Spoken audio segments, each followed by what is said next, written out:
Pro Group Management. Workers' comp that works for you.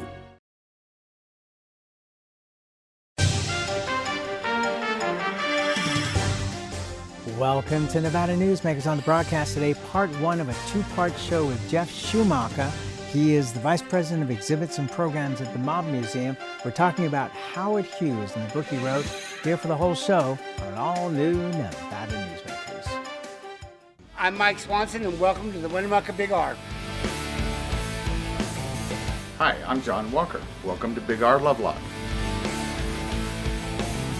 Hi, I'm Rich Martin. Welcome to Fallon Big R. My name is Braden. Welcome to Big R Fernley. Hi, I'm Kelly. Welcome to Big R Sparks.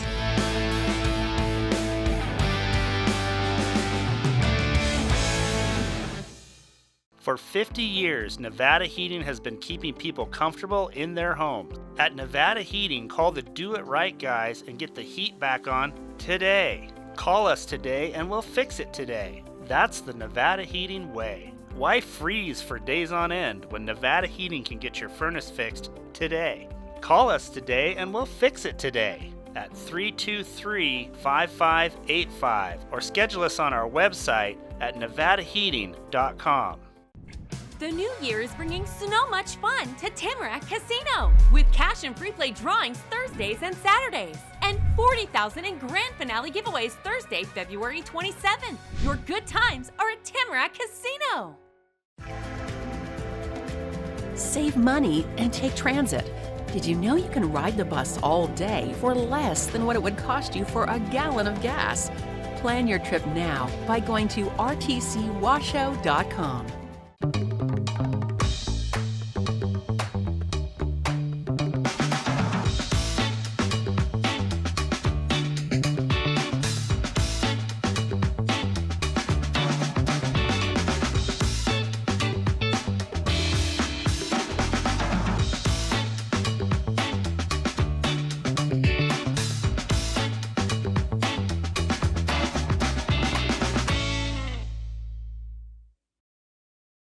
This is Nevada Newsmakers with host Sam Shad, a no-holds-barred political forum. Now, from the Nevada Newsmakers broadcast headquarters, here is Sam Shad. And back on Nevada Newsmakers, we are delighted to welcome back to the program Geoff Schumacher. He is the Vice President of Exhibits and Programs at the Mob Museum. Welcome, Geoff. And I just want to, by way of introduction, say that my journey with Howard Hughes started about a year ago when Tom Revilio of Western Nevada Supply gave me this book by Michael Drosnin called Citizen Hughes. In his own words, how Howard Hughes tried to buy America. I read that book, was incredibly fascinated by it, and then came to your book, Howard Hughes, Power, Paranoia, and Palace Intrigue, revised and expanded, and available on Amazon. This is the most unbelievable story, and I recommend everybody to buy your book for the Nevada portion, and if you want to know more, buy Michael Drosnin's book. First of all, let's, for those that are not aware, let's explain who Howard Hughes was to the public in the early days before he even got to Nevada. Yeah, well, thank you, Sam, for having me on. Howard Hughes has been someone I've been obsessed with for a long time. And I ultimately wrote a book about him, of course. But the story of Howard Hughes begins with his birth, really, in 1905. He's born in Texas, and he is born into a family that becomes incredibly wealthy. His father developed a drill bit that was used in oil drilling in Texas and beyond. And it was an incredibly innovative drill bit, and made millions. And so then, Howard Hughes is this protected young man, living in considerable comfort. And then suddenly his mother dies when he's 16, I believe, and his father dies when he's 18. And he is now left with this legacy of, he has all this money. What's he going to do with it? And he develops a lot of interests that extend way beyond oil drill bits. And So one of the first areas he focuses on in the 20s is movies, making movies. He had an uncle who was in the movie business in Hollywood, and he had been on movie sets, and had taken an interest and started making movies in the late 20s and early 30s. Famously made a movie called Hell's Angels, which was like a World War I epic. And then he made, as a producer, he was a director and a producer. And as a producer, he made Scarface, the original Scarface movie, about, ostensibly about Al Capone in Chicago, and was very popular, very successful. He becomes interested in flying through the movie Hell's Angels, and he then starts hiring people who can help him to develop airplanes, faster, airplanes, planes that can fly long distances, because he wants to be really, in his mind, the greatest, pilot ever. And by the mid 30s, he's developing airplanes that are breaking records for flying across the United States in record time. He flies around the world in record time in 1938. And he is the toast of the town, literally, in New York and Houston and other cities. They're doing ticker tape parades for him. So long before Howard Hughes ever comes to Las Vegas, he's a world famous aviator and movie filmmaker. And also, he squired the most beautiful women of the day. I counted up the number of women that were named who were movie stars, and I think I hit 24 before I stopped counting, all the famous women of the day, and yet he was actually quite shy with these women. It is fascinating, in this era today of social media, and, I can just imagine, where Howard Hughes would fit into this world. At the time, he was a very fashionable date. He was rich. He was in the movie business. He was tall and, thin, and women were drawn to him and he to them. And he, because of, his attachment to Hollywood as a filmmaker, dated almost every imagined person you can think of who ends up being on TCM these days, right? Any Turner Classic movie, I sit with my wife and watch these movies, and I'll constantly be pointing out that, oh, Howard Hughes dated her. Oh, Howard Hughes dated her. He definitely was in the limelight for that. And but you're right, he was a very awkward individual, and he some women no doubt found that charming, that he was a sort of rich industrialist who was very boyish in many ways with them. On the other hand, some women just thought he was really weird, and the dating did not last very long. It was kind of an acquired taste, I guess. He was also, from a very young age, a germaphobe.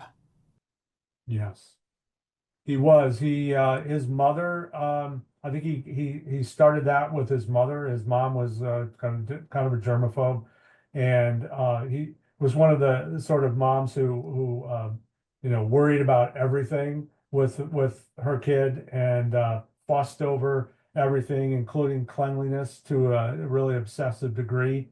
And he developed this, as well as obsessive compulsive disorders, that what we call that today, and just had a lot of quirky aspects to his personality that, I don't know that you could say this. I mean, I'm not a doctor, but he may have been on the spectrum, as we say today. He definitely was someone who could be very unusual. And in that day, when people didn't understand about things like that, people would think that he had mental issues that extended far beyond the norm. He has the Hughes Tool Company, which is the main source of his income. And at the time, he was literally a billionaire, correct? I mean, in today's money, he would have been a billionaire back in those days, and probably the richest man in the United States. I think for a long period of time in the 20th century, Howard Hughes was the richest man in the United States. And and through all of the assets that he had developed over time, became a billionaire. There's no question about that, which was a considerable number to achieve in the 20th century. Nowadays, there are quite a number of billionaires, but at the time, there may have been a handful, 3 or 4 or 5, and he was one of them. And the Hughes Tool Company, no doubt, was the primary engine for that. Later, though, he, developed Hughes Aircraft Company, and he also had the movie business. And then he later got involved with casinos in Las Vegas and elsewhere, as you know. Okay, let's take a break. We'll come back and then I want to get into the political side of Howard Hughes. We're going to do 2 parts for this show, so please be sure to watch this part and our second part. We'll take a break. We'll be right back with Geoff Schumacher after this timeout. Story County is leading Nevada. Home of the Tahoe Reno Industrial Center, Google, Tesla, Panasonic, and other world-leading companies. Story County provides thousands of tech, advanced manufacturing, and logistics careers for Nevadans. We're diversifying and driving Nevada's economy and generating millions in tax revenue and billions in economic activity across northern Nevada. Story County is leading Nevada's future. What do you count on? You count on your power every day. At NV Energy, we've always powered what's important to you. But we're not looking at the past. We're focused on the future. While our standards are high, our rates will remain low. And our commitment to renewables isn't just meeting standards, but leading the way. Because you can count on more than just your power. You can count on the company who brings it to you. That's our promise. You can count on it. Early in the morning or throughout the night, professional truck drivers are on the job, serving you. Safely moving freight that's crucial to our economy. From the oldest industries to our newest innovators. From the exotic to the everyday. Trucks are everywhere, moving everything. Never afraid to embrace a future that makes Nevada and our nation stronger. Trucking moves America forward. Pro Group Management offers workers' comp services to a growing number of industries. As businesses grow and change with the times, the need for a solid workers' comp program must be flexible and up to date.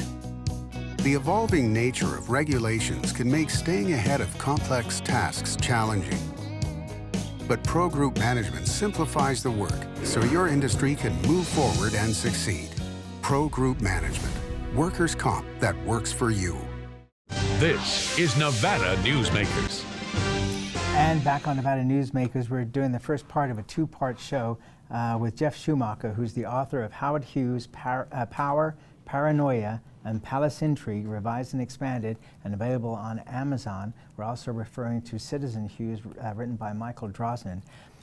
Tell us, and we're going to get to the Vegas part probably more so in the second show than we are in the first show, but explain what happened whereby first of all, why did Howard Hughes do all these handwritten memos, and how were they discovered in Los Angeles? Literally 10,000 written memos. So Howard Hughes communicated primarily with his associates, with his employees, by phone or by memo, by handwritten memo. And he wrote all the time, but he would write on yellow legal pads, and then he would have these memos delivered to his people. He, by this time certainly in the late 50s and early 60s, he was not seeing a lot of people in person. He had his personal aides who were taking care of him, a handful of people whom he trusted to come in and out of wherever he was living at that time, often in a hotel. But sometimes in a house. And he just had a few people he saw in person because he was concerned about, all kinds of things, germs and, his personal appearance and a lot of different things. So as a result, he communicated primarily via memo and handwritten and by the phone. He was on the phone all the time. The memos are a fascinating piece of this because he would write, very free flow kind of memos. These were not, by the book. These were his opinions, his thoughts, his rambling thoughts often about different things. And he would then, of course, give instruction on what he wanted to do. And later, this was all, internal documents. These were not considered public documents, of course. Later in the 70s, there was a burglary and in the Hughes offices in Los Angeles, and these memos started bubbling up in the public. And Michael Drosnin, the writer, he got a hold of these memos, or most of them, and he was then able to write a really fascinating book about what was going on in the mind of Howard Hughes during this whole time period.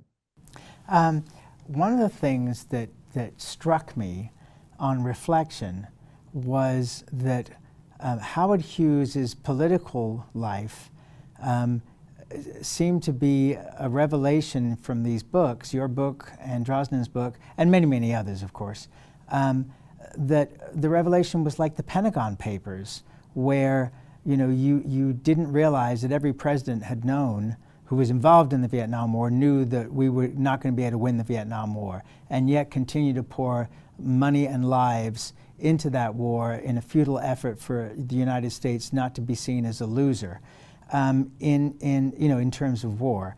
And with Howard Hughes, he was essentially trying to bribe everybody from Lyndon Johnson on through. I mean, it's astonishing. What is your take on what he was trying to do in terms of his donations to these major political figures and what he was asking for in return? I think what's interesting about Howard Hughes is that he was not a particularly political person. In other words, it was not of primary focus for him certainly in his early life or middle of his life. But in the 1960s, he started taking an interest in politics, and one of the interesting reasons was nuclear testing, atomic testing.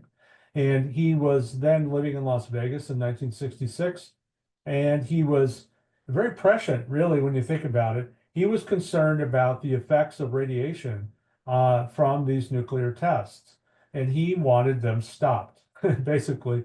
And he felt like, I ought to be able to exert some influence over this and persuade, as you mentioned, Lyndon Johnson, the president, to stop the nuclear tests that were happening about 60 miles northwest of Las Vegas. One of the more infamous incidents was he had his right-hand man was Bob Mayhew, and Bob Mayhew was a very influential figure going back to his time with the FBI, the CIA, and then working for Hughes, and he knew a lot of people. And Hughes basically said to Bob Mayhew, here's $50,000. I want you to take this $50,000 to President Johnson and tell him that this is a campaign contribution, but there's strings attached. And the strings that are attached is he wanted him to stop the nuclear testing in Nevada. Bob Mayhew says that he never actually delivered that money. And that he felt like it was really kind of an ugly business, and he did not want to follow through on it.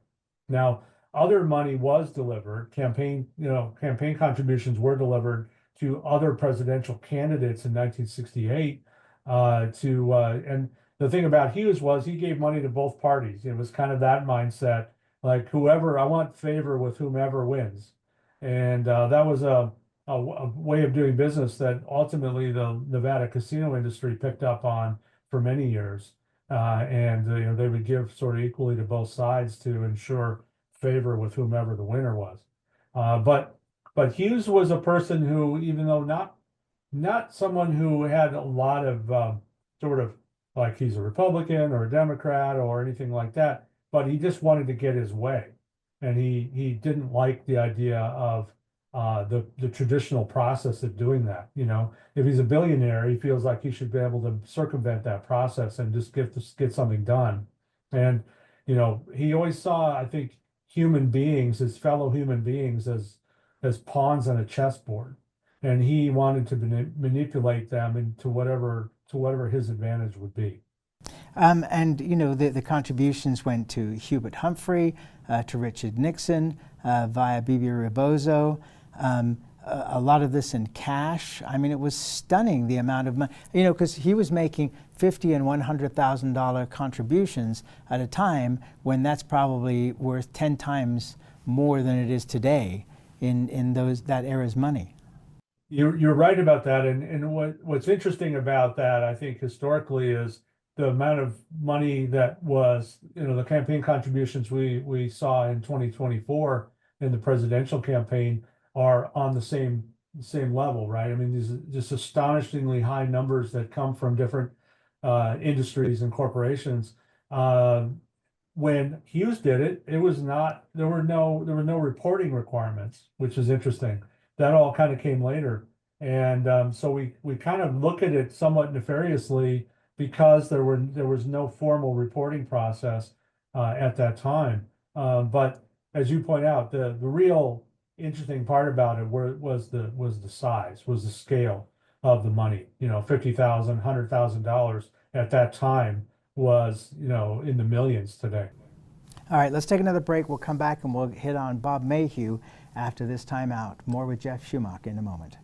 The Nevada Builders Alliance has been protecting the interests of the construction industry for over 50 years. Our programs save members thousands of dollars every year and allow them to provide much-needed benefits to their employees. Our industry also allows Nevada to grow. If you're thinking about a career in the construction industry, reach out. And if you haven't thought of a career in construction, what are you waiting for? We are the Nevada Builders Alliance. Like a traditional handmade basket, retail is woven into the fabric of life in Nevada.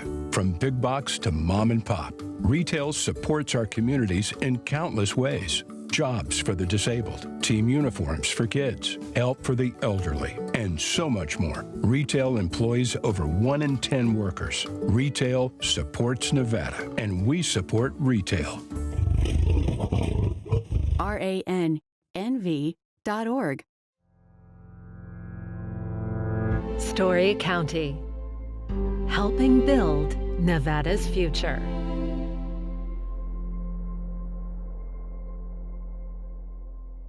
Southwest Specialties has been making the homes and businesses of Nevada beautiful for more than 20 years. Their experienced designers and craftsmen create the walkways, backyards, water features, and a variety of outdoor cooking areas that add curb appeal and value to your investment. Call today or visit them at their website and see how they can make your outdoor spaces special.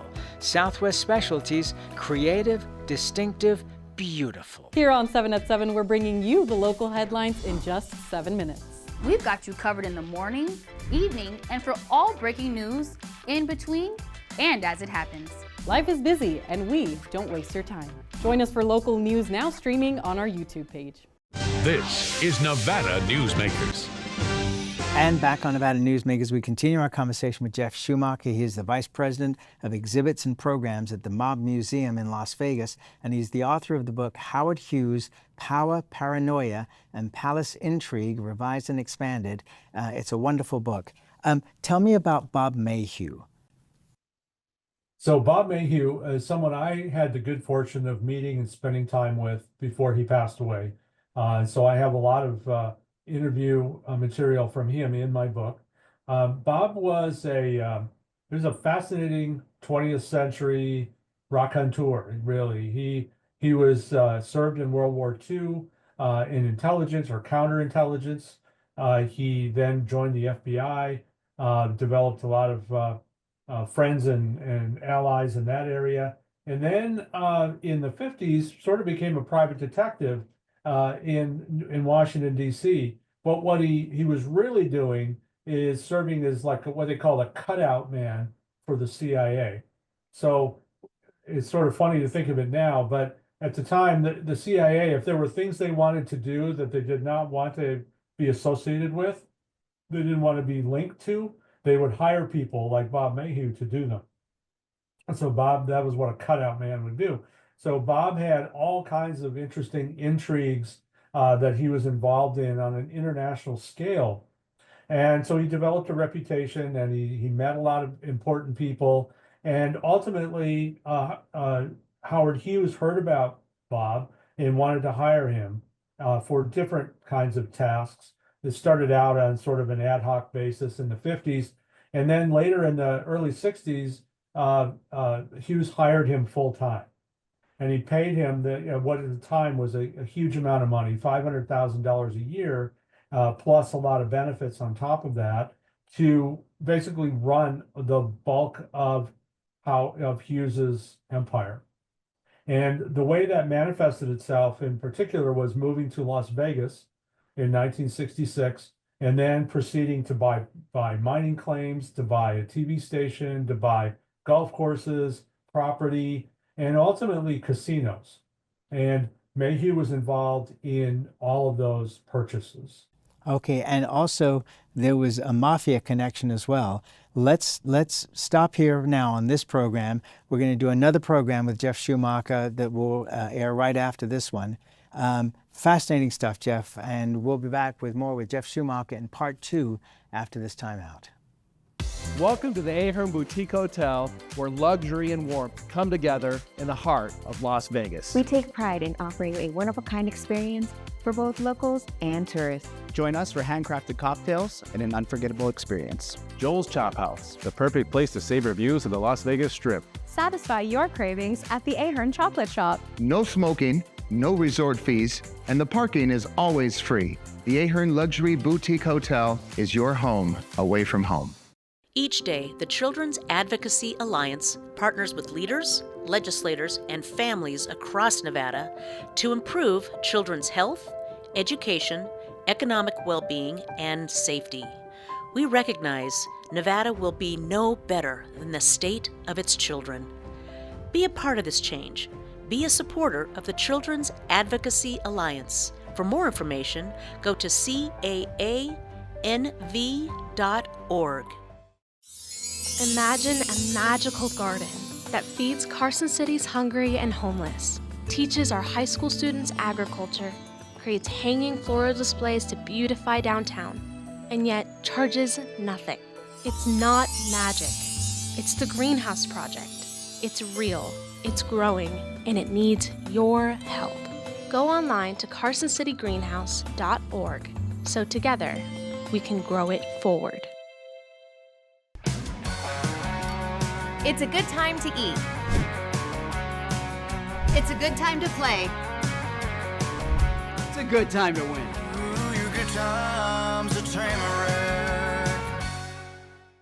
As you know, Reno is booming.